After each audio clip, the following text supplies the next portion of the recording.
You people have called you the real Tony Stark. Are you sincerely trying to save the world? Well, I'm trying to do good things, yeah. I'm trying to do useful things. Everyone in this room is inspired by you. Who are you inspired by? Well, Kanye West, obviously.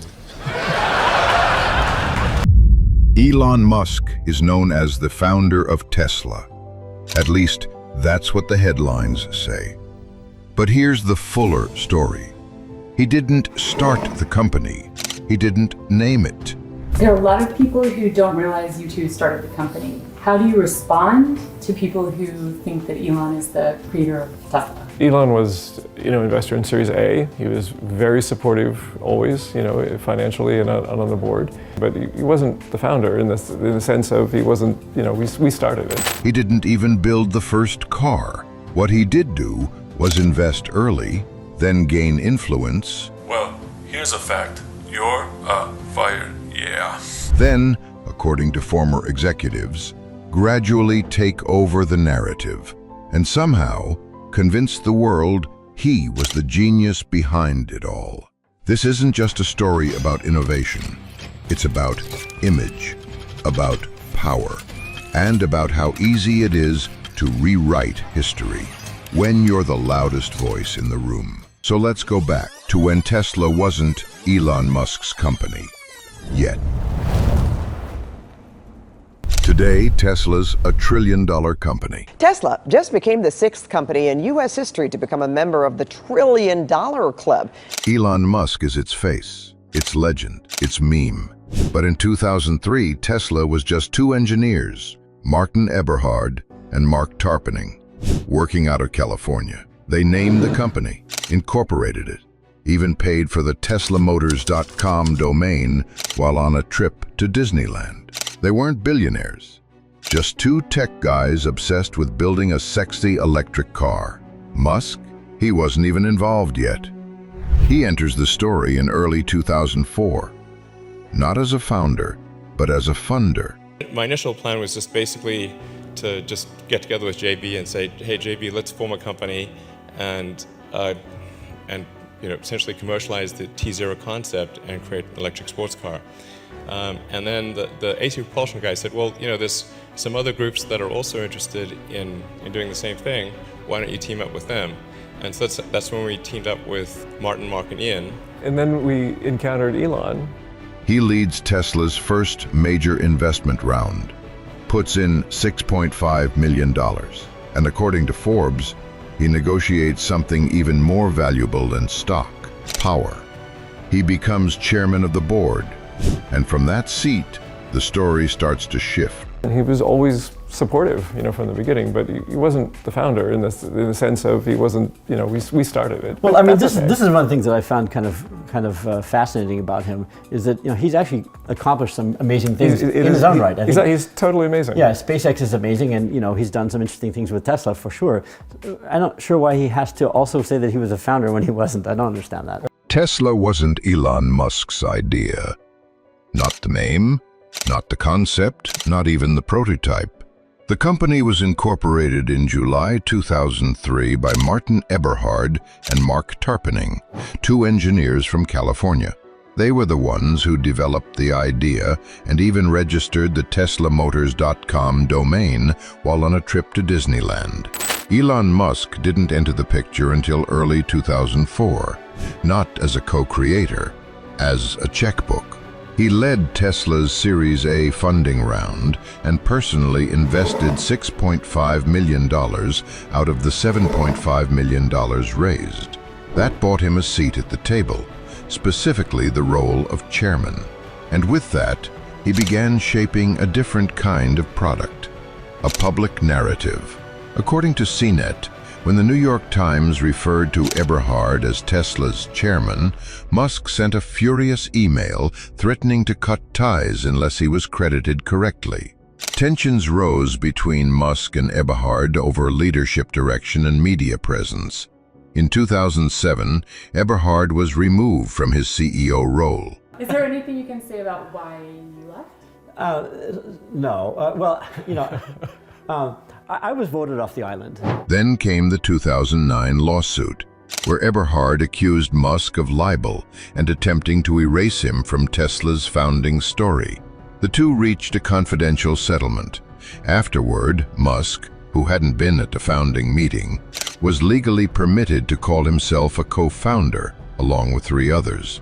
From that moment forward, the press began framing Tesla as Elon Musk's company, not because he started it, but because he took control of the narrative. Musk's $6.5 million investment in 2004 didn't just give him equity, it gave him influence. As chairman of the board, he held strategic power from the start.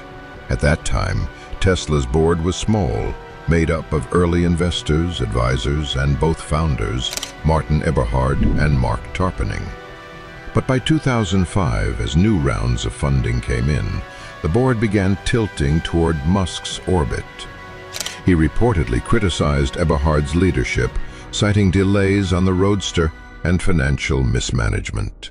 Eventually, Eberhard proposed bringing in a new CEO to help stabilize Tesla. But according to Eberhard's own accounts, the board used that opportunity to remove him entirely. In August 2007, Eberhard was pushed out as CEO. Shortly afterward, he was removed from company communications and strategic meetings altogether. While Musk didn't officially become CEO until 2008, reports show he was deeply involved in design, engineering, and PR well before then. This transition wasn't framed as a hostile takeover, but according to Eberhard, it was anything but smooth. "I was voted off the island, and in a rather rude way," he said in a later interview. With the board aligned behind him, Musk positioned himself more centrally in Tesla's identity. He didn't create the car, but he strategically placed himself as the one steering the ship, just in time for the world to start watching. In 2006, Elon Musk posted a blog titled The Secret Tesla Master Plan. It outlined a 3-step mission: build an expensive sports car, use it to fund cheaper cars, and use those to accelerate sustainable transport. It was bold, cinematic, and the media loved it. Suddenly, Musk wasn't just chairman, he was a visionary. But according to Wired, that roadmap wasn't new. Eberhard had pitched similar ideas internally long before Musk's blog went public. He just didn't package it for headlines. From that moment on, press coverage tilted heavily in Musk's favor. The narrative shifted from Tesla the startup to Elon Musk's Tesla. Tesla's website bios reportedly removed the original founders without formal announcements. There was no scandal, just a quiet rewriting. Musk began taking center stage at launches, in interviews, and on social media. He wasn't just involved, he was the story. And while the company's technology continued to evolve, its public identity was now tied entirely to one man. By the time of Tesla's 2010 IPO, most casual observers assumed Musk had created the company, not because he lied, but because he branded better. In 2009, Martin Eberhard filed a civil lawsuit against Elon Musk. The allegations? Libel, slander, breach of contract, and more. At the center was a dispute over who really built Tesla. Eberhard argued that Musk made misleading public statements about the Roadster's creation. If you look at the original business plan we wrote for Tesla, we described in great detail the Tesla Roadster, and we said, once this car is successful, the next car we should make is either a large SUV, an expensive SUV, or a large sedan. Sidelined early employees and falsely presented himself as the original founder. He also claimed Tesla's internal agreements made it impossible for him to work elsewhere, leaving him both silenced and sidelined.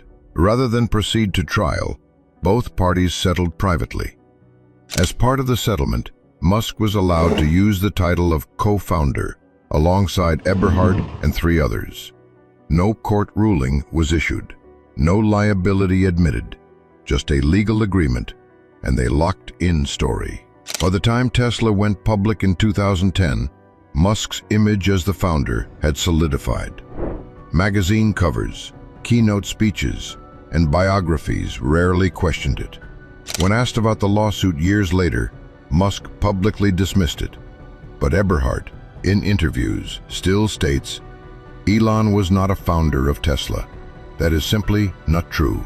Legally, both can claim the title. But when it comes to public perception, the battle was already won. So, let's recap. Tesla wasn't Elon Musk's original idea. He didn't start it. He didn't design the first prototype.